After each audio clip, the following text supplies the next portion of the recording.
what I ended up doing was joining a team of professionals that were actually completely the opposite of anywhere that my energy should have been.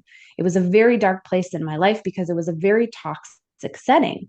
But I gladly went there. I gladly signed what I was told later on was the worst contract a lawyer had ever seen for a real estate agent. When I tried to leave, I gladly did it because I thought that's all I was deserving of. That's all I was capable of doing. The reflections and projections of being in a setting where I would never be appreciated, where I would always be taken advantage of, because that's what was running in my subconscious. Hey there, besties, and welcome to our cozy corner of the podcasting world. It's time for another episode of Share a Latte. I'm Min, your virtual coffee bestie and host. Imagine us in a cozy cafe, the aroma of freshly brewed coffee in the air, and ready to embark on an inspiring journey. In each episode, remarkable women share their stories of triumphs over life's challenges, providing a warm embrace for your soul. These tales remind you of resilience and determination are keys to success. So grab your favorite brew, get comfy, and join us for the conversation that will awaken your mind and heart. You'll discover your own power to turn tough times into incredible strengths.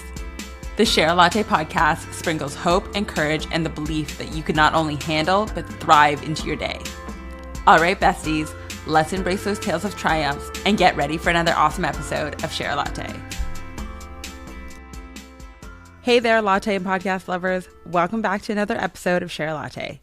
Today, I'm thrilled to introduce an exceptional guest, Kady Romagnuolo, the founder and broker of Blue Moon Realty. She has crafted an exceptional career in the fiercely competitive real estate landscape of the Greater Toronto Area. With 15 years of experience as a top-performing broker, Kady has made a mark in the industry and has even been featured on Dragon's Den. She's an author, an international speaker, and a certified NLP master practitioner, bringing in a unique blend of skills that combines brain science with the magic of natural moon cycles for transformational results. Join me for an inspiring conversation with Kady about entrepreneurship, overcoming social anxiety, and the power of stepping out of one's comfort zone. Hi, besties. I am joined today with Kady Romagnuolo, and I'm so excited to have her on. Kady, why don't you dive into your story with us? Yeah, thank you so much for having me here. I love the vibe of the bestie, and we're sitting here chatting and having a cup of coffee. I'm huge on mugs. So I literally have my most favorite today is going to be the best day ever mug here. Oh, I So love just to that. set the tone.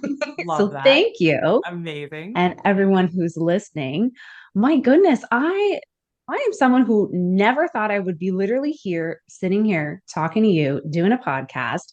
Would not have been anywhere in my repertoire 5 years ago. I really struggled from social anxiety back then. And even, yeah, and we're having this wow moment between the two of us, for those of you that might be listening. And it's because things have changed so much for me. 5 years ago, I was literally at the point where I was hitting rock bottom in my life and I couldn't figure out why. All I knew was I was immensely struggling with anxiety. I was having trouble even talking to people one on one. And I couldn't figure out how to get out of the mess I was in because I had done all the logical things like people say, okay, get a good job, work on your skills, get communication skills and things like that. And the more I did the logical plan in life, I actually got worse social anxiety that I told Oh. nobody about. It was a really dark, secretive time in my life before going through this healing journey as to where I am now. First of all, I love this because social anxiety is something I feel like is now just coming to light. I don't think it was ever really talked about enough. So what do you do now to help? Because you've been featured on Dragon's Den. So obviously you've done something, because I've heard stories about how Dragon's Den works and the idea of sitting in front of multimillionaires, and Kevin O'Leary, for instance, even would terrify me to no end. So what have you done to help you get over this hurdle of coming over the social anxiety and being caught up in a room and being okay with being in that room? Yeah. Oh, it is the $1 million question. Yes. And so for those of you who don't know too much about what I actually do in my regular life, I'm a real estate broker. I'm also a mindset and performance coach, and I really teach the energetics of business. So, what was happening for me 5 years ago was I was living a life that was completely out of alignment to who I truly was. And a lot of that was because I didn't really know who I truly was. I had rejected a lot of what I felt was truly authentically me in my younger years. And it took me sitting in a conference hall with a whole bunch of other real estate agents in 2017 and realizing I couldn't even speak to anybody there because my palms were so sweaty. I was having a panic attack and nobody knew it. And I found this small little breakout room outside of this big conference hall where I thought I could hide. And what actually happened for me in that moment was completely divinely orchestrated events that blew up my entire existence in the best possible way. I met a set of trainers that were NLP, Neuro-Linguistic Programming master practitioners. And we went through this process of it felt like they were speaking directly to me. And there was a whole bunch of people in the room, but they started talking about all of these deep unconscious layers and triggers and the ways that we show up in life and what's actually driving us. And after that session was the very first time I ever told somebody that I was actually struggling with anxiety, even though it had been a decade of really debilitating feelings that were causing a lot of self sabotage in my life. And that was the catalyst moment. So I actually signed up for a program to become an NLP master practitioner in that Love it. moment. And I had never expected to get additional trainings at that point in time. But what happened is it connected me into the root of what was actually going on in my social anxiety that was way under all of my subconscious layers. Oh, that's deep. I love it. Love it. So now that you have gone through doing the neuro linguistics course and program and being certified, do you think that it has played more into how you have overcome the hurdle and the training has helped in other aspects of your life? I'm sure did your business grow more? Have you connected with more people? What was the biggest turnaround? Yeah, so this was a huge story. I ended up writing a book that became a bestseller in mental and spiritual healing during the pandemic because of the crazy things that occurred during what I'll call the awakening stage to what was truly going on. So, a lot of it was logical at first. I thought I was taking a training that was going to help me figure out what was the connections between my feelings of anxiety. What actually happened is I cracked open all of the patterns that had gone on in my life that were energetically connected. So, where one thing is true, it tends to filter into other areas of life. And I had an upbringing that was in a really difficult neighborhood. It was quite low income. I went to one of the worst rated high schools in my city. And it was very much so survival back then. There was a lot of drugs, alcohol, gang activity, and I had to avoid a lot of the things that I didn't want my life to be in order to just survive, just to be alive. And I hadn't realized that I carried that into my career and realizing that I felt a lot of anxiety around other people because I was actually in survival mode, thinking people were dangerous. And Of I didn't course. think this on a conscious level, but my Mhm. layers underneath were actually being driven by this whole you're not safe to speak because of all these things that had happened 20 years prior. So, realizing this moment of my goodness, I have a lot of things that I've never expressed to people that have happened before that I've never healed from was really where the releasing of that anxiety started to happen.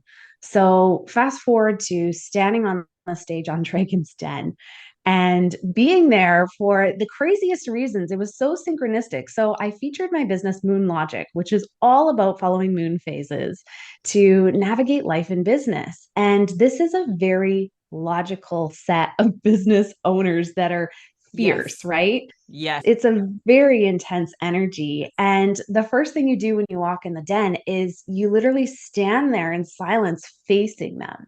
And it's like this energetic Oh, meeting. Yeah. And it's everything that you think it would be. It is a total just blast of intensity. And standing there in that moment, the thing that I had realized years prior to how I was able to gain confidence speaking in front of people was because I pictured in the room, so sitting in one of those dragon's chairs yeah. was me 5 years ago.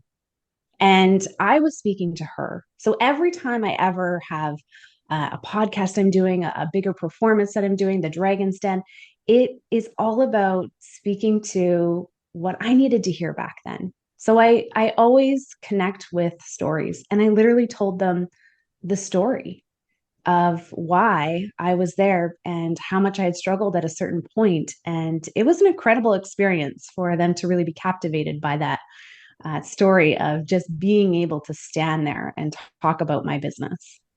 Oh my gosh, that's amazing. I also love that you're doing the moon phases within your business, because I definitely feel like when I decided to work with the moon within my business, it changes the trajectory of where your business goes and how you show up as a person. Because then you realize when you need to step back and look internally, and also to use that energy a little bit more in other areas. Love that. It's amazing. So, how did your social anxieties play into overcoming the failures that you faced, not only in your business, but in your like daily life? Because this podcast is all about, this episode, for instance, it happens to be a lot about failures, a word that I know for sure triggers a lot of people.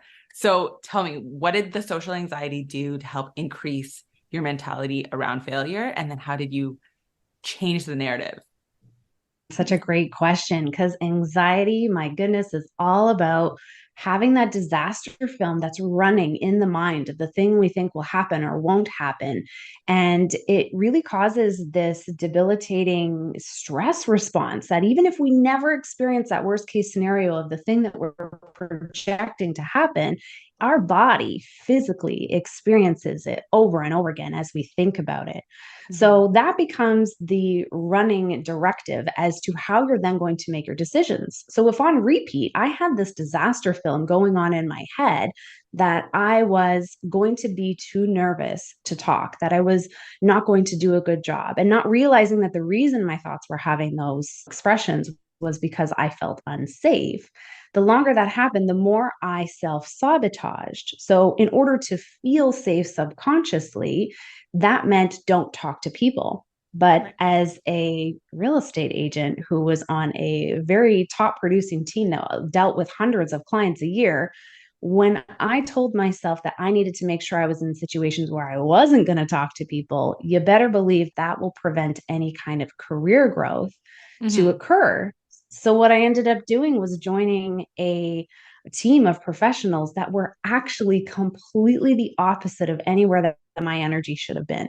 It was a very dark place in my life because it was a very toxic setting. But I gladly went there. I gladly signed what I was told later on was the worst contract a lawyer had ever seen for a real estate agent. When I tried to leave, I gladly did it because I thought that's all I was deserving of. That's all Right. I was capable of doing. Oh my gosh. So how long did you stay with them? Years. Years and years. And it was that moment in 2017 where I literally realized like my life is not getting better. I'm not working through. I thought if I put myself in the line of fire of talking to more people each day, then naturally we hear the phrase, you do something 1,000 times and it'll Yeah. become natural. It'll become Yes. an innate skill. It Mm-hmm. doesn't if you're not addressing the Right. reason why something is so difficult to do. So I told myself over and over again, just keep going, push through it. When really it was more about the energy of why I had joined that team, the reflections and projections of being in a setting where I would never be appreciated, where I would always be taken advantage of, because that's what was running in my subconscious. That's all I knew Wow. that I was able to receive in my life, because that had been my previous life experience in my personal life. Wow. So then you took all of that energy and changed and built up your own firm shortly after that, I'm assuming. Where did it come for you to decide, and how did you overcome the fear of what if this doesn't work out? Because I mean, I don't know enough about the real estate industry, but I know a lot of businesses fail within 3 years. Like this is why people give up.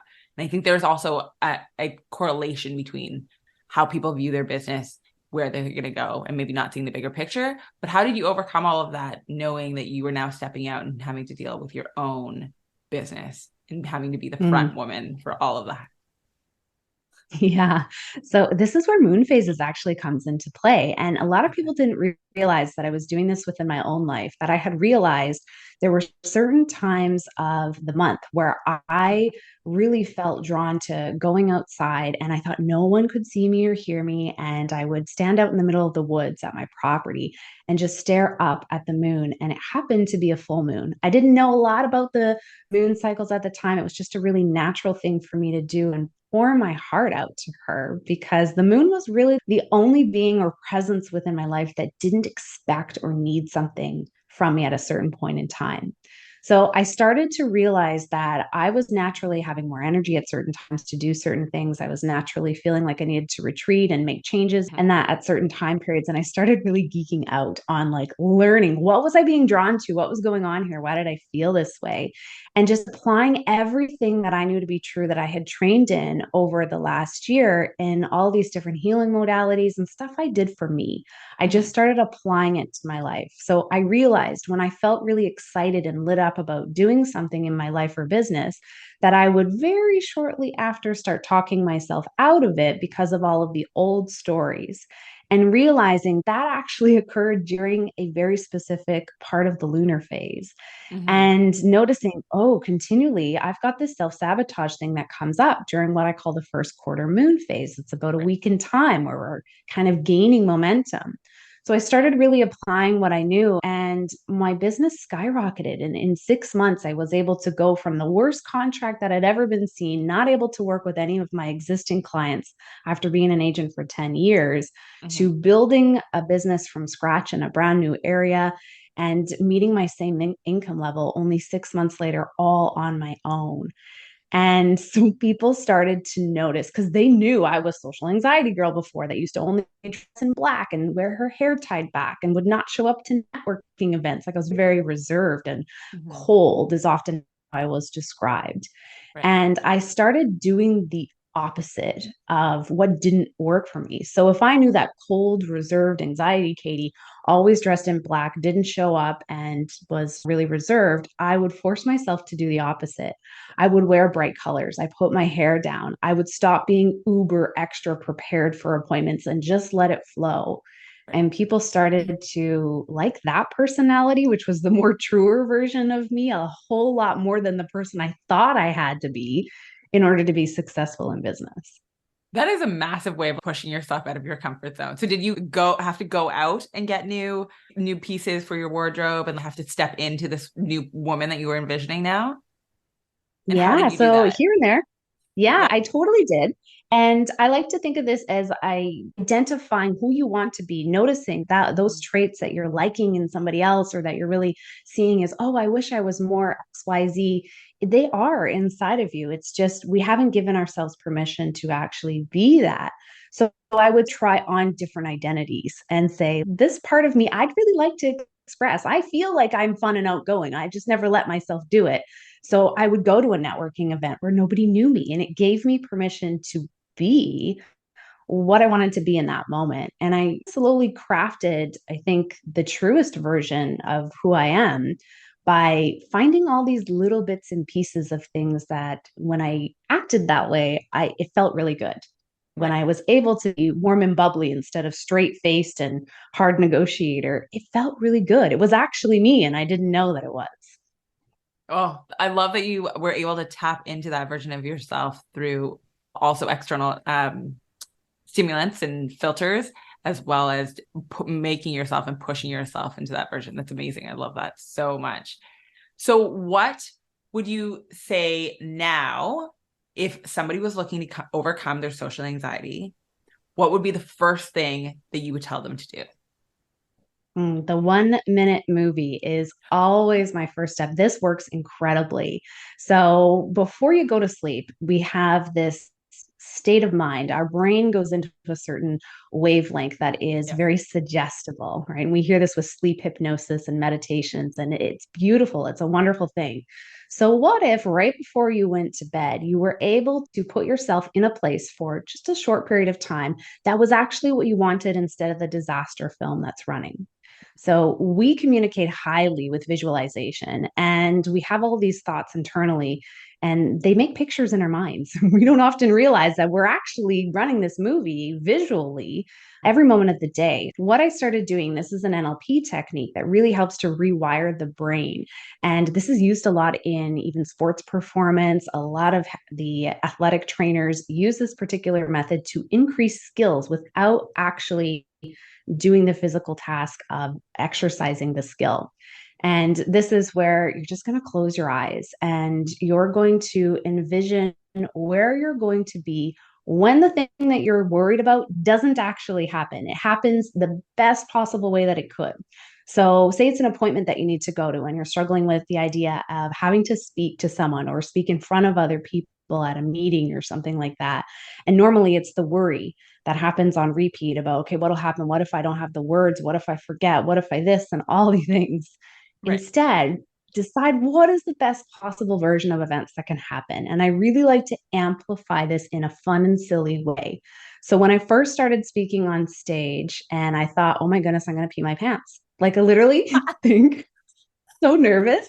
I may pee my pants on stage. The first thought I would have at first. And so what I started doing was thinking about, okay, eyes are closed. It's right before I'm going to bed. I know I'm suggestible at this point. I want to infuse really good things into my mind. And I would see myself on stage looking out into the audience, and the talk is done, right? It's Right. right after the most successful version of what I could say. And it's not about visualizing what it was that I was going to say, it was the feeling right after. It's great. So Mhm. making it amplified and fun or silly helps the brain really connect into it. And I would envision the crowd giving a standing ovation and they're throwing roses at me and just like doing whatever it was that felt really good, and really seeing it through your own eyes. Imagine that you're there like a movie, you're standing on stage, you're looking, you're seeing the people. And the important part to this is really feeling. What does that feel like? Call it to mind. Does it feel like you're really proud of yourself? Does it feel calm? Is it exciting? And you're just going to do this for a minute, just 1 minute. Okay. And that will literally start to build muscle memory for your brain to think, I've done this before. So when I was able to then stand on stage, I actually had this internal cue, this trigger that would fire off that would say, oh, yeah, we've done this before. It goes really great. So Right. the anxiety naturally starts to dissipate because your brain thinks you've actually done this successfully already. Oh my gosh. I have never heard of this theory and I love this. Love it. So how is it mostly like emotion as well as the visual imagination that we're using? Or is it like what if we can't feel the emotion? Like I think that's my Mm. question. Is that for me, sometimes when they're like, if you visualize something and you feel the emotion, and in my head, I'm like, how do you feel an emotion that you haven't experienced yet? So how are you getting through feeling this emotion while you're visualizing this outcome? Yeah. Ooh, such a good question. So I would say this is to do with practice, and you will actually get it quicker than you think. So Okay. the importance of visualizing what it is that's going to happen, looking through your own eyes, is what's going to really give you that muscle memory for it, for the brain to think, I have done this before. This is Mhm. practice. And the emotion itself is what starts to activate that energetic component to it. It's the attractor that is going to allow for things to really be amplified. So if you don't yet have the exact feeling, think about what that feeling would be. So if there's something that you know that you'd like to experience, then right in that moment where you're visualizing, then call to mind something that has felt like that feeling you'd like to experience before.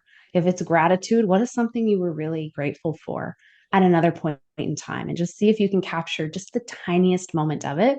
But it's the repetition that really creates this as gold. And before sleep is the best time. This has been used for, there was an Australian, it was a psychologist, I can't remember whose name, who did this big study on this for basketball players. And they did 3 test groups of these students who were practicing. And one of the groups did the regular thing where they were throwing their free throws and trying to improve their skill just by practicing. Another group just did nothing at all, just to see where their base level would be. And another group just visualized themselves throwing it and getting it in the net. And yes, how was it feeling the moment they did? And the astonishing thing was that the group that physically practiced throwing that shot and the group that never threw anything, never actually practiced the muscle memory, but visualized it, they had nearly identical rise in skill level, Mm-hmm. and it was just as effective. They didn't physically have to actually throw the basketball to improve their basketball skills. Fact. Oh. Ooh. Oh, this is something I'm going to be trying definitely for the next month for sure. When did you notice the change happen after you started implementing this exercise into your nightly routine? Oh, it honestly is immediate. It is so immediate. The first thing that I actually did this on, I was nowhere near being ready to speak in front of people when I first started doing this technique. And the thing that was actually the biggest problem in my life was I wasn't sleeping because I was having so much anxiety about my dogs. So I had two German Shepherds. They were outside dogs on the farm, and they would bark in the middle of the night. And I would wonder the moment that they would bark, are they safe? Is there something that's going on? Is there something wrong? And I would shoot out of bed and be on high alert all night, wondering, okay, what's going on? And I'd be out in the middle of the forest, in the middle of the night, and they're totally fine. There was never an issue, but I was visualizing there was. Right. And I actually used this on that first, where I would visualize that they are having the best time of their life, my dogs. It was the most funniest thing. And all of a sudden, I started actually sleeping through the night and they stopped barking in the middle of the night. It was like this whole energetic thing shifted between us. And I was able to start sleeping. I was able to feel like I didn't need to be on high alert. And they were sensing that as well, because animals are highly connected to Exactly. our emotions and will Yeah. mirror back what it is that we're experiencing. So you can do this on anything. Oh my goodness. Amazing. I love that. Okay, so I would love to give my audience, I love that you gave them one exercise that they can implement to their nightly routine. What are three major things that they should do to overcome the social anxiety and then overcome this idea that whatever happens next is going to fail, or they shouldn't Hmm. be stepping into or trying to step into the best version of themselves due to the thoughts of failure or anxieties that might come up?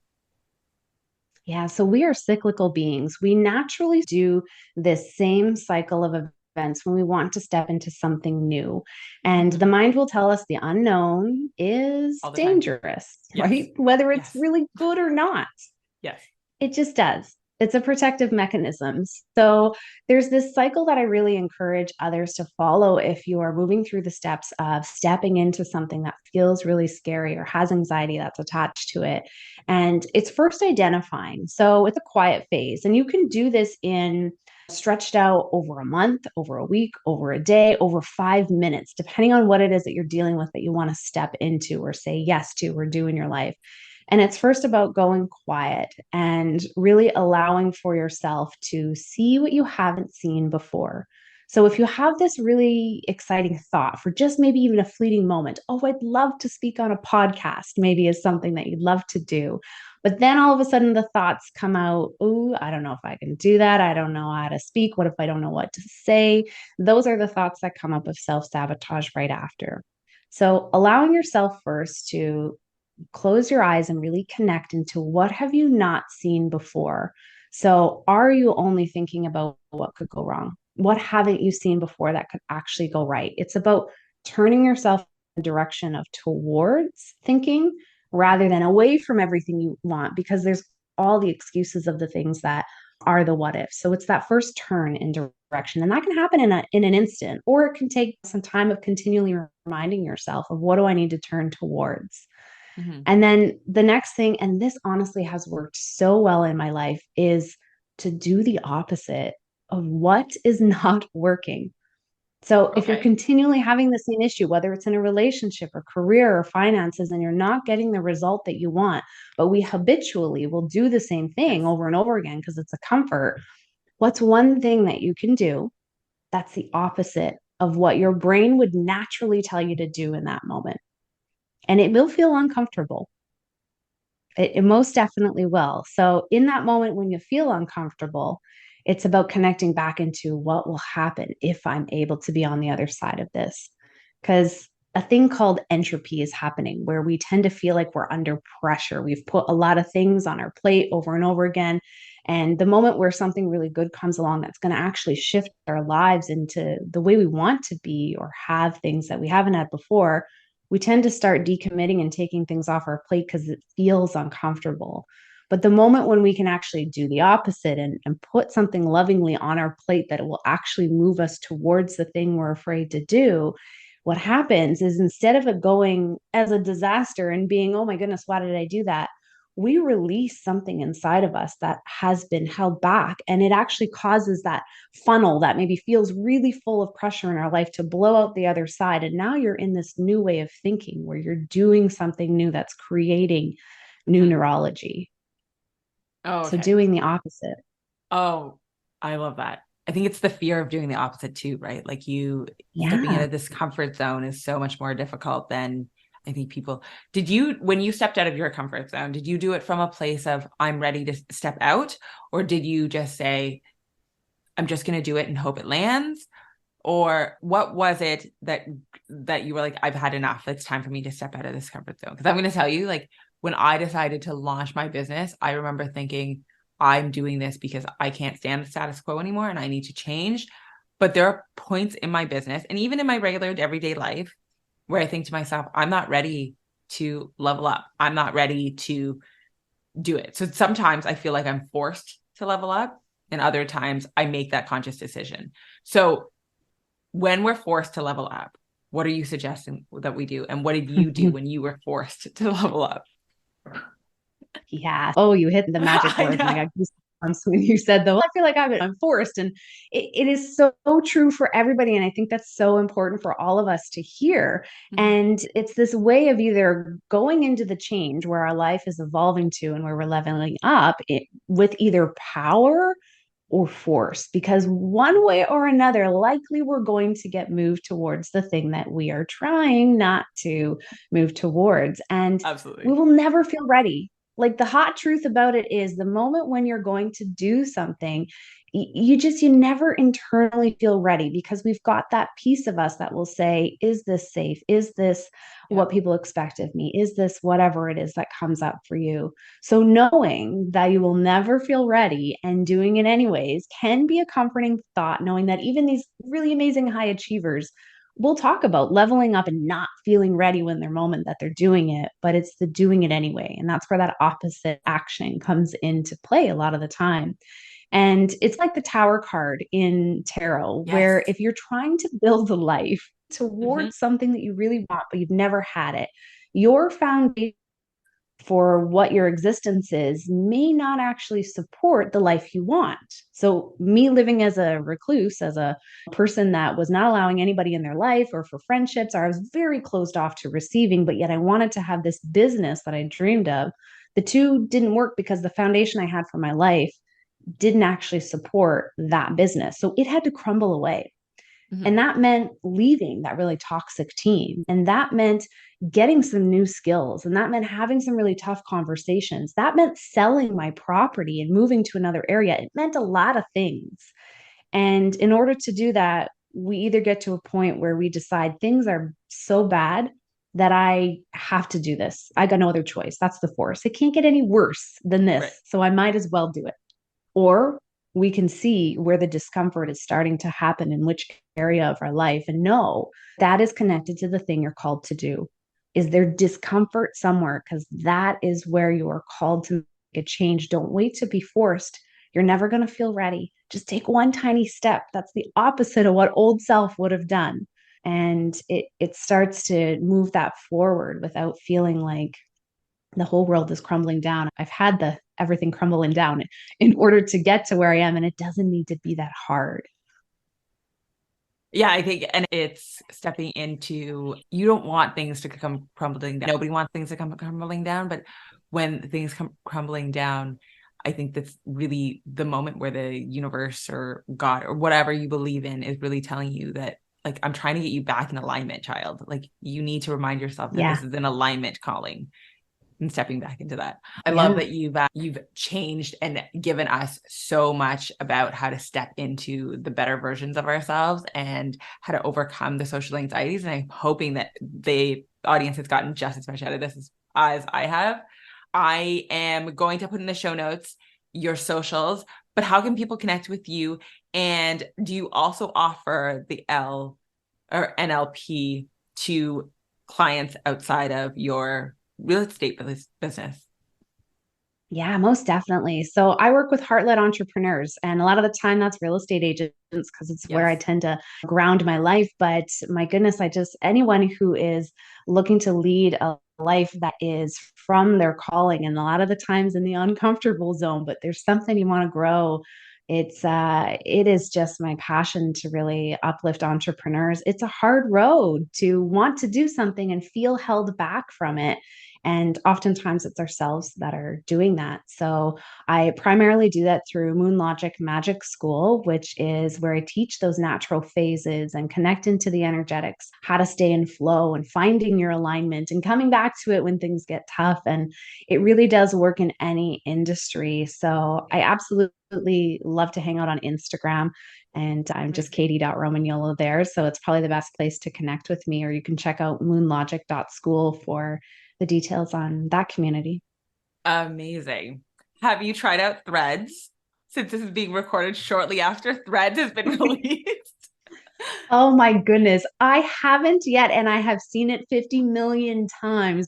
Everybody else that I know. So it's okay. Do we jump on this bandwagon? What is your vibe on Threads? What are you feeling? It is the new Twitter. I have a feeling Yeah. from an outsider looking in as to what has happened over Twitter for a little while. I have a feeling that we're going to notice some big changes with Threads. And I have a feeling that Twitter is going to take a huge dive, but I think it's going to take a little bit. But Instagram's a big beast. So we never know. Like this could also all blow up in 6 months. Who remembers Clubhouse right now? Yeah, And absolutely. that was But give supposed it to a be the try, app right? of the year, right? I happen to love the platform. I think it's extremely user friendly. I also like that you can share your quote unquote tweet or your thread post as an Instagram post. So if you click the share button, it snaps a shot of it for your Instagram feed. Oh, Yeah, it's a very cool. cool platform to play around in. Okay. Yeah. So if you're going to go follow Kady, make sure that you also follow her Threads because I'm hoping I popped her onto it at this point. Awesome. Thank you so much, Kady, for joining me. I love the fact that you had come on this podcast. I'm so excited for the audience to try out your methods. Please comment to tell us if you have tried out her method and if it's worked for you in the podcast reviews. And I will see you guys on the next round. Have a lovely day. A huge shout out to Kady for gracing us with her wisdom and insights today.